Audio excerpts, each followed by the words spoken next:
മക്കളെ ഇപ്പൊ മിസ് എന്ന് വന്നിരിക്കുന്നത് നമ്മുടെ ഈ +1 മാത്തമാറ്റിക്സിൽ പ്രീവിയസ് ഇയർ ക്വസ്റ്റ്യൻ പേപ്പേഴ്സിൽ 1 മാർക്കിന് MCQ പാറ്റേണിൽ ചോദിച്ചിട്ടുള്ള ക്വസ്റ്റ്യൻസിന്റെ ഒരു വീഡിയോ ആയിട്ടാണ്.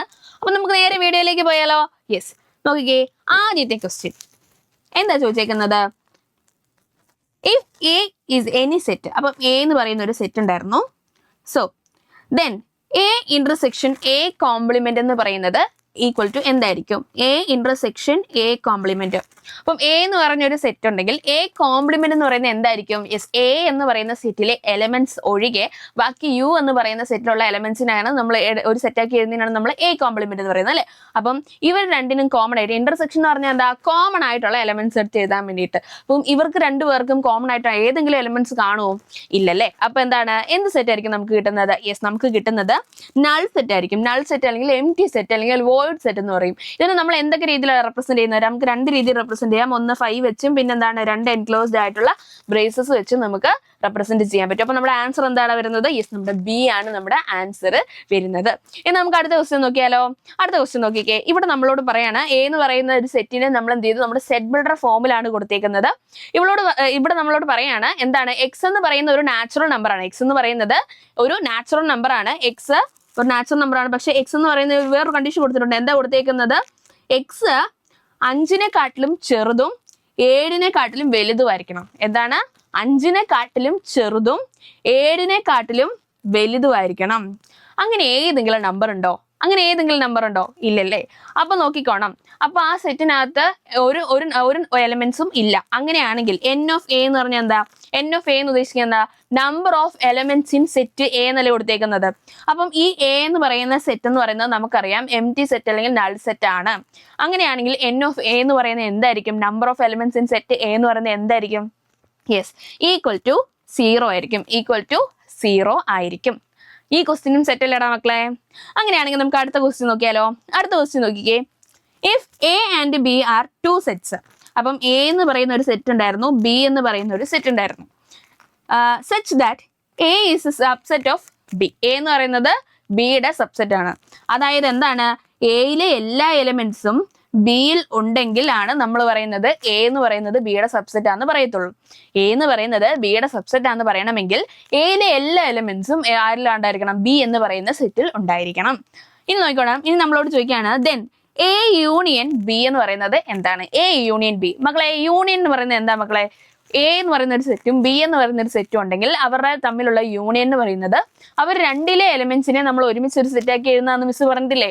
സോ അപ്പൊ ഇവിടെ എ യൂണിയൻ ബി എന്ന് പറയുന്നത് എന്തായിരിക്കും? യെസ്, ബി തന്നെ ആയിരിക്കും. അതെന്താ മിസ്സേ? എടാ, എയിലെ എല്ലാ എലമെന്റ്സും ബിയിലുണ്ട്. അതുകൊണ്ടാണ് നമ്മളോട് പറയുന്നത് എ എന്ന് പറയുന്നത് ബിയുടെ സബ്സെറ്റ് ആണ്. അപ്പൊ നമുക്ക് എയുടെയും ബിയുടെയും യൂണിയൻ എഴുതുമ്പോൾ നമുക്ക് ആരെ തന്നെയാണ് കിട്ടുന്നത്? യെസ്, ബിയെ തന്നെയാണ് നമുക്ക് കിട്ടുന്നത്. അപ്പൊ നമ്മുടെ ആൻസർ എന്താ വരുന്നത് മക്കളെ? യെസ്, ബി ആണ് നമുക്ക് ആൻസർ വരുന്നത്. ഓപ്ഷൻ സി ആയിരിക്കും. ദെൻ അങ്ങനെയാണെങ്കിൽ നമുക്ക് അടുത്ത ക്വസ്റ്റ്യൻ നോക്കിയാലോ? നോക്കിയേ, അടുത്ത ക്വസ്റ്റ്യൻ നമുക്ക് തന്നേക്കാണ് എ എന്ന് പറയുന്ന ഒരു സെറ്റ് 1 2 3 എന്ന് പറയുന്നതാണ് നമ്മുടെ എ എന്ന് പറഞ്ഞ set. Number of subset of A എന്ന് പറയുന്നത് എത്രയാണ് കണ്ടുപിടിക്കാനാണ് ചോദിച്ചേക്കുന്നത്.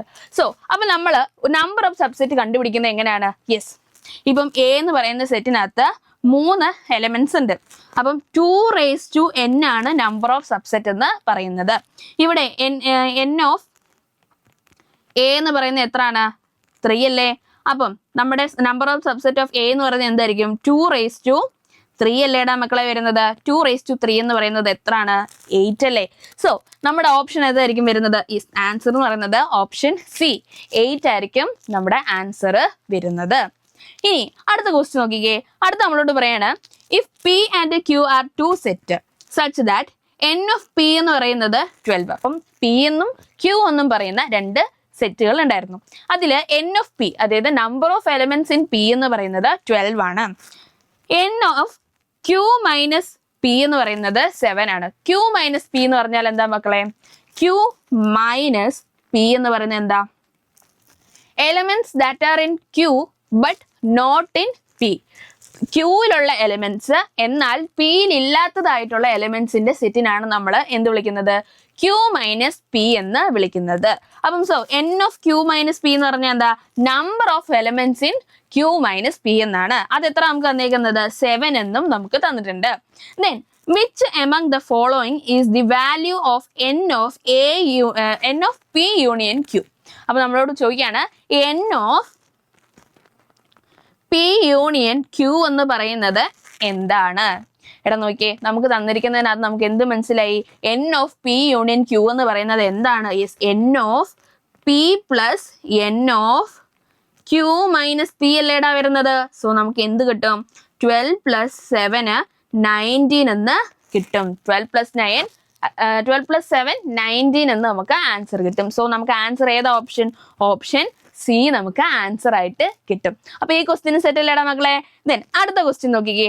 അടുത്തത് നമ്മളോട് പറയണ എ എന്ന് പറയുന്ന ഒരു സെറ്റ് 2 3, ബി എന്ന് പറയുന്ന ഒരു set 1 3 5. Then the number of relations from A to B. എടാ നമ്മുടെ സെക്കൻഡ് ചാപ്റ്ററിനകത്തെ ക്വസ്റ്റ്യനാ. അപ്പം നമ്മളോട് രണ്ട് സെറ്റ് തന്നിട്ടുണ്ട്, എ ബി എന്ന് പറഞ്ഞിട്ട് നമ്മളോട് പറയാണ് എയിൽ നിന്ന് ബിയിലേക്കുള്ള നമ്പർ ഓഫ് റിലേഷൻസ് കണ്ടുപിടിക്കാൻ വേണ്ടിയിട്ട്. അപ്പൊ നോക്കിക്കേ, ഇപ്പം എൻ ഓഫ് എ എന്ന് പറയുന്നത് എമ്മും എൻ ഓഫ് ബി എന്ന് പറയുന്നത് എന്നും ആണെങ്കിൽ നമ്പർ ഓഫ് റിലേഷൻസ് എന്ന് പറയുന്നത് ഫ്രം എ ടു ബി എന്ന് പറയുന്നത് എന്തായിരിക്കും? 2m ആയിരിക്കും അല്ലേടാ? 2m ആയിരിക്കല്ലേ? അങ്ങനെയാണെങ്കിൽ ഇവിടെ നോക്കിക്കേ, നമ്മുടെ കേസിൽ നമ്മുടെ ആൻസർ എന്താ വരുന്നത്? ഇവിടെ m എന്ന് പറയുന്നത് എത്ര മക്കളെ? യെസ്, 2 ആണ് വന്നിരിക്കുന്നത്. കാരണം 2 3 എന്ന് പറയുന്ന 2 എലമെന്റ്സ് ഉണ്ട് ഉള്ളൂ എ എന്ന് പറയുന്ന സെറ്റിൽ. ഇനി ബി എന്ന് പറഞ്ഞ സെറ്റിൽ എത്ര എലമെന്റ്സ് ഉണ്ട്? യെസ്, 3 എലമെന്റ്സ് ഉണ്ട്. അങ്ങനെയാണെങ്കിൽ നമ്മുടെ നമ്പർ ഓഫ് റിലേഷൻസ് എന്ന് പറയുന്നത് ഫ്രം എ ടു ബി എന്തായിരിക്കും? 2 into 3, അതായത് ഈക്വൽ ടു എന്ത് വരും മക്കളെ? 2⁶ എന്ന് വരും. 2⁶ എന്ന് പറയുന്നത് എത്ര ആടാ മക്കളെ? യെസ്, 2⁶ എന്ന് പറയുന്നത് 64 അല്ലേ? 2⁶ എന്ന് പറയുന്നത് 64 അല്ലേ? സോ അപ്പൊ നമ്മുടെ ആൻസർ എന്താ വരുന്നത്? ഓപ്ഷൻ സി ആണ് നമ്മുടെ ആൻസർ വരുന്നത്. സെറ്റിലേടാ മക്കളെ? ഓക്കെ അല്ലേ? പക്ക. ദെൻ അങ്ങനെയാണെങ്കിൽ നമ്മുടെ അടുത്ത ക്വസ്റ്റ്യൻ നോക്കിയേ. അടുത്ത ക്വസ്റ്റ്യൻ നമ്മളോട് പറയാണ് 7π/6 radian equal to dash degree. അപ്പൊ നമുക്ക് റേഡിയൻ മെഷർ തന്നിട്ട് ഡിഗ്രി മെഷറുള്ള കണ്ടുപിടിക്കാനാണ് ചോദിച്ചേക്കുന്നത്. എടാ നമ്മൾ ഇതിനൊരു ഇക്വേഷൻ പഠിച്ചിട്ടുണ്ടായിരുന്നു. എന്തായിരുന്നു? യെസ്, നമ്മൾ പഠിച്ചിരുന്ന ഇക്വേഷൻ അനുസരിച്ച് നമ്മൾ ഡിഗ്രി മെഷർ കണ്ടുപിടിക്കുകയാണെങ്കിൽ ഇപ്പം ഡിഗ്രി മെഷർ എന്ന് പറയുന്നത് എന്തായിരിക്കും? Degree measure equal to radian measure 7π/6 into എന്താണ്? 180/π അല്ലേ വരുന്നത്. അപ്പൊ നോക്കിയേ, ഇതിനകത്തുനിന്ന് നമുക്ക് ഈ പൈയും ക്യാൻസൽ ചെയ്ത് കളയാലോ. പിന്നെ നമുക്ക് എന്ത് വരടാ മക്കളെ? 7 × 180/6 എന്ന് പറയുന്നത് എത്ര? യെസ്, 210 അല്ലേ നമുക്ക് ആൻസർ വരുന്നത്. അങ്ങനെയാണെങ്കിൽ നമ്മുടെ ഓപ്ഷൻ ഏതായിരിക്കും? യെസ്, എ ആണ്. ഓപ്ഷൻ എ ആണ് നമുക്ക് ആൻസർ വരുന്നത്. അടുത്ത് നമ്മളോട് ചോദിച്ചേക്കുന്നത് എന്താണ്? യെസ്, i⁹9 കണ്ടുപിടിക്കാൻ വേണ്ടിയിട്ടാണ്. i⁹9ന്റെ വാല്യൂ കണ്ടുപിടിക്കാൻ വേണ്ടിയിട്ട്. അപ്പൊ മിസ് പറഞ്ഞിട്ടുണ്ടായിരുന്നു ഐയുടെ പവറിന്റെ വാല്യൂ കണ്ടുപിടിക്കാനാണ് നമ്മുടെ ക്വസ്റ്റ്യൻ എങ്കിൽ നമ്മൾ എന്ത് ചെയ്യണം? 4ന്റെ മൾട്ടിപ്പിൾ പ്ലസ് എക്സ് എന്ന ഫോർമാറ്റിലേക്ക് ആക്കണം എന്ന് പറഞ്ഞിട്ടുണ്ടായിരുന്നു. അതായത് എന്താ പറഞ്ഞിരുന്നത്? യെസ്, 4k + 10 അല്ലെങ്കിൽ 4k + k എന്ന് പറയുന്നത് മൾട്ടിപ്പിൾ ആണ്. 4k + 1 അല്ലെങ്കിൽ 4k + 2 4k + 3 എന്ന ഫോർമാറ്റിലേക്ക് ആക്കാൻ വേണ്ടി പറഞ്ഞിട്ടുണ്ടായിരുന്നു അല്ലെ? എങ്ങനെയാണ്? ഇപ്പൊ നോക്കി, ഈ i⁹9 ആണെങ്കിൽ നമ്മൾ എങ്ങനെയായിരിക്കും മാറ്റുന്നത്? i⁹9 ഈക്വൽ ടു i⁴ × 2 + 1 അല്ലേടാ വരുന്നത്? 4 × 2 + 1 അല്ലേ വരുന്നത്? യെസ്, ഇത് 4 × 2 8 + 1 9. അപ്പൊ നോക്കിയേ, എന്നിട്ട് മിസ് പറഞ്ഞിട്ടുണ്ടായിരുന്നു നമ്മുടെ ഈ 4k എന്നുള്ള പാർട്ട് 4ന് മൾട്ടിപ്പിൾ ആയിട്ടുള്ള പാർട്ട് നമ്മൾ കൺസിഡർ ചെയ്യേണ്ട. അതിന്റെ കൂടെ നമ്മൾ ആഡ് ചെയ്യുന്ന ഇപ്പുറത്തെ 1 0 2 3 ആണെന്നുള്ളല്ലേ, അതിൽ ആ പോർഷൻ ഏതാണോ അതിനെ വേണം നമ്മൾ എന്ത് ചെയ്യണം? കൺസിഡർ ചെയ്യാൻ വേണ്ടിയിട്ട്. അപ്പൊ ഇതിലേതാ വന്നത്? i⁴ അല്ലേ വന്നത്. അപ്പൊ നോക്കിയേ, i⁴ എന്ന് പറയുന്നത് എന്താണ്? i അല്ലേടാ മക്കളെ? നോക്കിക്കേ, അപ്പൊ നമ്മുടെ ആൻസർ എന്തായിരിക്കും? നമ്മുടെ ബി ആയിരിക്കും. i ആയിരിക്കും നമ്മുടെ ആൻസർ കിട്ടുന്നത്. നോക്കിക്കേ, ഇനി അപ്പൊ അടുത്ത ക്വസ്റ്റ്യൻ നോക്കിയേ. അപ്പൊ ഇവിടെ നമുക്കൊരു ഇനീക്വാളിറ്റി തന്നിട്ടുണ്ട്. നമ്മളോട് ആദ്യം എന്ത് ചെയ്യണം? ആദ്യം നമ്മൾ ഇനീക്വാളിറ്റി നമ്മൾ സോൾവ് ചെയ്യണം. എന്നിട്ട് അതിന്റെ സൊല്യൂഷൻ ഇന്റർവെലിന്റെ ബേസിലേക്ക് നമ്മൾ കാണിക്കണം. അങ്ങനെയാണെങ്കിൽ നമുക്ക് സോൾവ് ചെയ്താലോ? നോക്കിക്കേ, നമ്മുടെ 3 റൂൾ വെച്ച് നമ്മൾ ചെയ്യുമ്പോഴത്തേക്ക് നോക്കിക്കോണം. ഇപ്പുറത്തെ സൈഡിൽ 4x + 3 ആണെങ്കിൽ അപ്പുറത്തേത് 5x + 7 വരുമ്പോൾ ഈ 4xനെ കളയണമെങ്കിൽ നമ്മൾ എന്ത് ചെയ്യണം? രണ്ട് സൈഡിലും 4xനെ കുറയ്ക്കണം അല്ലേ? അപ്പൊ നോക്കിക്കേ, ബാക്കി നമുക്ക് എന്ത് വരും? ഈ സൈഡിൽ 3യും അപ്പുറത്തെ സൈഡിൽ x + 7 വരും. പിന്നെ നോക്കി ഈ 7 കളയണമെന്നുണ്ടെങ്കിലോ ഈ എക്സ് മാത്രം ആക്കാനായിട്ട് നമ്മൾ എന്ത് ചെയ്യും 7 കളയും. അപ്പൊ നോക്കിയാൽ രണ്ട് സൈഡിലും 7 മൈനസ് ചെയ്യണം. അപ്പൊ നമുക്ക് എന്ത് വരും -4 അപ്പുറത്ത് എക്സ് എന്ന് വരും. അപ്പൊ നോക്കിയാൽ ഇവിടെ ഈ കേസസിൽ നമുക്ക് സൈൻ റിവേഴ്സ് ആവുന്നില്ല. ബിക്കോസ് എന്താണ് സൈൻ റിവേഴ്സ് ആവണമെങ്കിൽ ഒരു നെഗറ്റീവ് നമ്പർ വെച്ച് ഡിവൈഡ് ഓർ മൾട്ടിപ്ലൈ ചെയ്യുന്ന കേസസിൽ മാത്രമേ സൈൻ റിവേഴ്സ് ആവുള്ളൂ. ഇല്ലെങ്കിൽ സൈനിന് ചേഞ്ച് ഒന്നും വരില്ല അല്ലെ. സോ നോക്കിക്കേ അപ്പൊ ഇവിടെ നമുക്ക് തന്നിരിക്കുന്ന എന്താണ് എക്സ് എന്ന് പറയുന്നത് -4 വലുതാണ് അല്ലെ. -4 വലുതാണ്. അപ്പൊ നോക്കിയേ ഇതിൽ ഏത് ഇന്റർവെൽ ആയിരിക്കും നമുക്ക് ആൻസർ വരിക? യെസ് നമ്മുടെ ഡി, ഓപ്ഷൻ ഡി ആയിരിക്കും നമുക്ക് ആൻസർ വരുന്നുണ്ടാവുക.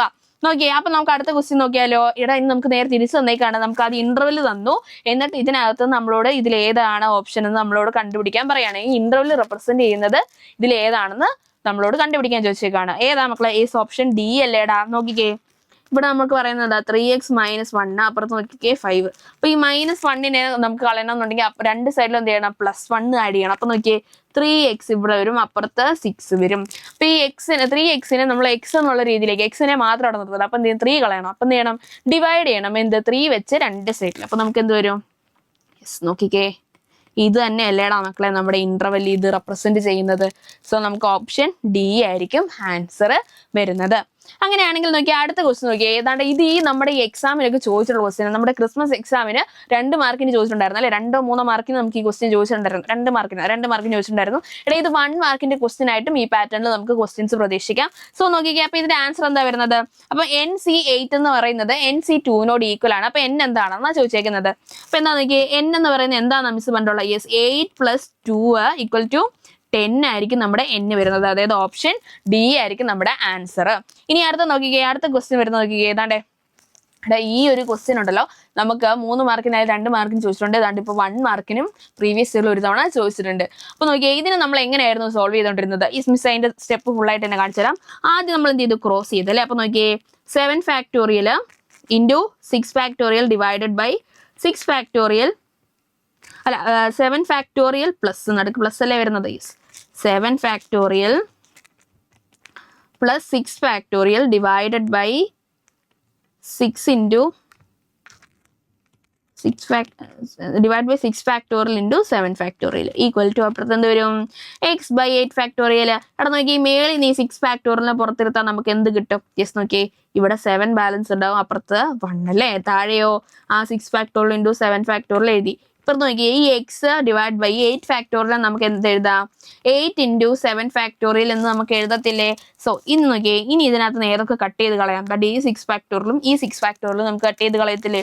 കണ്ടേ ഈ 7 ഫാക്ടോറിയലും ഈ 7 ഫാക്ടോറിയലും കട്ട് ചെയ്ത് കളയത്തില്ലേ? ബാക്കി നമുക്കൊന്നുണ്ട്. അതാണ്ട് ഇവിടെ ഈ 7 + 1 8ഉം ഇവിടെ ഒരു 8ഉം ഉണ്ട്. അപ്പൊ ഈ 8നെ നമ്മൾ ഇപ്പുറത്തേക്ക് കൊണ്ടുപോകുമ്പോൾ നമുക്ക് എന്ത് വരും മക്കളെ? യെസ് 8 ഇൻറ്റു 8 എന്ന് വരും അല്ലേ. അപ്പൊ x = 8 ഇൻറ്റു 8 എന്ന് വരും. Equal to എത്രടാ? 64 നമുക്ക് ആൻസർ വരുന്നതാണ് ഓപ്ഷൻ സി. നമുക്ക് ആൻസർ കിട്ടും. സിമ്പിൾ അല്ലേടാ? സെറ്റ് അല്ലേടാ? എന്നാണ് നോക്കിയേ ഇനി അടുത്തൊരു ക്വസ്റ്റ്യൻ നോക്കിയേ. If how many 4-digit numbers can be formed using the digit 987654 if no digits are repeated? അപ്പോൾ നമ്മളോട് ചോദിച്ചേക്കാണ് 4-digit നമ്പേഴ്സ് നമുക്ക് ഫോം ചെയ്യണം. നമുക്ക് ഏതൊക്കെ നമ്പർ വെച്ചാൽ ഫോം ചെയ്യേണ്ടത്? 987654. അപ്പൊ എത്ര നമ്പേഴ്സ് ഉണ്ട്? ഇത് ഇത് 6 നമ്പേഴ്സ് ഉണ്ട്. ഇനി റെപ്പറ്റീഷൻ അലൗഡ് ആണോ? റെപ്പറ്റീഷൻ അലൗഡ് അല്ലതാനും. നോക്കിയേ 6 നമ്പേഴ്സിനകത്ത് നിന്ന് 4 എണ്ണം എടുക്കണം. ഏതാ മക്കളെ? 6p4 അല്ലേടാ വരുന്നത്? 6p4. അപ്പൊ 6p4ന്റെ വാല്യൂ എത്രയാണ്? 360 അല്ലേ. അപ്പൊ നമുക്ക് ഓപ്ഷൻ ഡി നമുക്ക് ആൻസർ ആയിട്ട് കിട്ടും. സിമ്പിൾ അല്ലേടാ? ദെൻ അങ്ങനെയാണെങ്കിൽ അടുത്ത ക്വസ്റ്റ്യൻ നോക്കി. അതാണ് the number of terms in an expansion of. അപ്പം ഒരു എക്സ്പാൻഷനകത്തെ നമ്പർ ഓഫ് ടേംസ് കണ്ടുപിടിക്കാൻ ചോദിച്ചിട്ടുണ്ടെങ്കിൽ മിസ് പറഞ്ഞിട്ടുണ്ടായിരുന്നു ഇതിനകത്ത് എന്താണോ അത് നമ്മൾ മൈൻഡ് ചെയ്യേണ്ട ആവശ്യമില്ല. അത് കണ്ട് നമ്മൾ ടെൻഷൻ ആവുകയും വേണ്ട. നമ്മൾ ആരെ മാത്രം നോക്കിയാൽ മതി? Yes number of terms in an expansion കണ്ടുപിടിക്കണമെങ്കിൽ പവറിൽ കിടക്കുന്ന ആരാണോ അവരെ മാത്രം നമ്മൾ നോക്കിയാൽ മതി. അപ്പൊ ഇവിടെ കിടക്കുന്ന എന്താണ്? യെസ് 2n ആണ് നമുക്ക് പവറിൽ കിടക്കുന്നത്. അതിന്റെ കൂടെ +1 ആഡ് ചെയ്താൽ നമുക്ക് എന്ത് കിട്ടും? Yes number of terms in an expansion കിട്ടും. അതായത് പവറിൽ കിടക്കുന്ന നമ്പറിന്റെ കൂടെ +1 ആഡ് ചെയ്താൽ number of terms in an expansion കിട്ടും. അപ്പൊ നോക്കിയേ നമ്മുടെ ആൻസർ എന്താ? 2n + 1. ഏത് ഓപ്ഷൻ? സി ആയിരിക്കും നമ്മുടെ ആൻസർ വരുന്നുണ്ടാവുക. ദെൻ അടുത്ത ക്വസ്റ്റ്യൻ നോക്കിക്കേ. അതും നാട്ടെ find the number of terms in an expansion. എന്താണ്ട് നമ്പറിന്റെ ടേമിൽ വന്നേക്കുന്നത്. അപ്പൊ നോക്കിക്കേ പവറിൽ കിടക്കുന്ന ആരാണ്? 9 ആണ് കിടക്കുന്നത്. അപ്പൊ 9 + 1 എത്ര മക്കളെ? 10 ആയിരിക്കും number of terms in an expansion വരുന്ന. ഓപ്ഷൻ ബി ആണ് നമ്മുടെ ആൻസർ വരുന്നുണ്ടാവുക. ദെൻ അടുത്ത ക്വസ്റ്റ്യൻ നോക്കിക്കോണം. ഫൈൻഡ് ദി എടാ ഈ nth ടേം ആണ് th ഇപ്പുറത്ത് വരും. Find the nth term of the GP 5, 25, 125. അപ്പൊ GP എന്ന് പറഞ്ഞാൽ എന്താണ് മക്കളെ? ജോമെട്രിക് പ്രോഗ്രഷൻ ആണ് അല്ലെ. അപ്പൊ നമുക്കൊരു GP തന്നേക്കാണ് 5, 25, 125 എന്ന് പറഞ്ഞിട്ട് നമ്മളോട് അതിനകത്തുനിന്ന് nth ടേം കണ്ടുപിടിക്കാനാണ് ചോദിച്ചേക്കുന്നത്. എടാ ഒരു GPയുടെ nth ടേമിന്റെ ഇക്വേഷൻ എന്തായിരുന്നു? അതായത് an ഈക്വൽ ടു AR⁻n−1 എന്നായിരുന്നല്ലേ നമ്മുടെ ഇക്വേഷൻ വരുന്നത്. അപ്പൊ ഇവിടെ നോക്കിയാൽ ഇവിടെ a എന്ന് പറയുന്നത് എന്താണ്? ഫസ്റ്റ് ടേം ആണ് വരുന്നത്. നമ്മുടെ ഫസ്റ്റ് ടേം ഏതാ? 5. R എന്ന് പറയുന്നത് എന്താണ്? കോമൺ റേഷ്യോ ആണ്. Common ratio. അപ്പൊ ഇവിടെ ഈ നമ്മുടെ GPക്കകത്തുനിന്ന് കോമൺ റേഷ്യോ കണ്ടുപിടിക്കുന്നത് എങ്ങനെ? നോക്കി 25 ഡിവൈഡഡ് ബൈ 5 ചെയ്താൽ കോമൺ റേഷ്യോ കിട്ടിയല്ലേ? അപ്പം എത്ര കിട്ടുന്നത്? 5 ആണ് നമ്മുടെ R എന്ന് പറയുന്നത്. അപ്പൊ നോക്കി അങ്ങനെയാണെങ്കിൽ AN എന്ന് പറയുന്നത് എന്തായിരിക്കും? AN എന്ന് പറയുന്നത് 5 × 5⁻n−1 ആണ്. ഇവിടെ ഈ 5 എന്താ പവർ കിടക്കുന്നത് 1 അല്ലേ? അങ്ങനെയാണെങ്കിൽ നമുക്ക് എന്ത് എഴുതാം? 5n എന്ന് എഴുതില്ലേടാ മക്കളെ? 5n എന്ന് എഴുതില്ലേ? അപ്പൊ നമ്മുടെ ആൻസർ എന്താ വരുന്നത്? B ആയിരിക്കും നമ്മുടെ ആൻസർ വരുന്നുണ്ടാവുക. നോക്കിക്കേ അടുത്ത ക്വസ്റ്റ്യൻ. അടുത്ത നമ്മളോട് പറയാണ് ഫോക്കസ് ഓഫ് എ പാരബോള കണ്ടുപിടിക്കാൻ വേണ്ടിയിട്ട്. ഫോക്കസ് ഓഫ് എ പാരബോള കണ്ടുപിടിക്കാൻ നമുക്ക് ഒരു പാരബോളയുടെ ഒരു സ്റ്റാൻഡേർഡ് ഇക്വേഷൻ തന്നിട്ടുണ്ട്. ഏതാണ്? y² = 8x എന്ന്. ഇത് ഏത് ഫോം ആടാ മക്കളെ? y² = 4ax എന്നുള്ള ഫോം ആണ് അല്ലെ. അപ്പൊ അതായത് എന്താ? ഈ 4a എന്ന് പറയുന്നത് ഇവിടെ 8നോട് ഈക്വൽ അല്ലേ? അപ്പം ഇതിനകത്ത് നമുക്ക് a കണ്ടുപിടിക്കുവാണെങ്കിൽ a എന്ന് പറയുന്നത് എന്താണ്? a എന്ന് പറയുന്നത് 2 ആണ്. നമുക്കറിയാം ഈ ഒരു സ്റ്റാൻഡേർഡ് ഇക്വേഷനകത്ത് ഫോക്കസ് എന്ന് പറയുന്നത് എന്താണ്? ഫോക്കസ് എന്ന് പറയുന്നത് A0 ആണ് അല്ലെ. A0 ആണ്. അങ്ങനെയാണെങ്കിൽ നമ്മുടെ ഫോക്കസ് എന്ന് പറയുന്നത് ഇവിടെ എന്തായിരിക്കും വരുന്നത്? 2 0 എന്ന് നമുക്ക് കിട്ടും. 2 0 എന്ന് നമുക്ക് കിട്ടും. ഏതായിരിക്കും അപ്പൊ നമ്മുടെ ഓപ്ഷൻ വരുന്നത്? ഓപ്ഷൻ D ആയിരിക്കും നമുക്ക് ആൻസർ വരുന്നുണ്ടാവുക. ഇനി അടുത്ത ക്വസ്റ്റ്യൻ നോക്കിക്കേ. Which of the following point lies on YZ plane? അപ്പൊ ഇവിടെ ഇല്ലാത്ത ആരാടാ? X അല്ലേ ഇല്ലാത്തത്. അപ്പൊ എക്സിന്റെ വാല്യൂ 0 വരുന്ന ഏതാന്ന് നോക്കിക്കേ. സിമ്പിൾ, ഏറ്റവും സിമ്പിൾ ആയിട്ട് മിസ് കണ്ടുപിടിക്കാൻ പറഞ്ഞിട്ടുണ്ടായിരുന്നു. എക്സിന്റെ വാല്യൂ 0 വരുന്ന ഏതാ നോക്കാൻ. ബിക്കോസ് എന്താണ് ഇവിടെ y Z കണ്ടിട്ടുണ്ട്. YZ പ്ലെയിൻ ആണ്. X അല്ലേ ഇല്ലാത്തത്. അപ്പൊ X ആയിരിക്കും 0 ആയിട്ട് കൊടുത്തിട്ടുണ്ടാവുക. നോക്കിയേ വരുവോ? ഇല്ല. നോക്കി 4ാമത്തെ ഓപ്ഷനകത്ത് നോക്കിക്കേ 0, 1, 2 എന്നാണ് വന്നേക്കുന്നത്.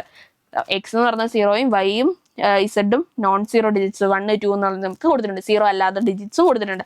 ഓപ്ഷൻ D ആയിരിക്കും നമ്മുടെ ആൻസർ വരിക.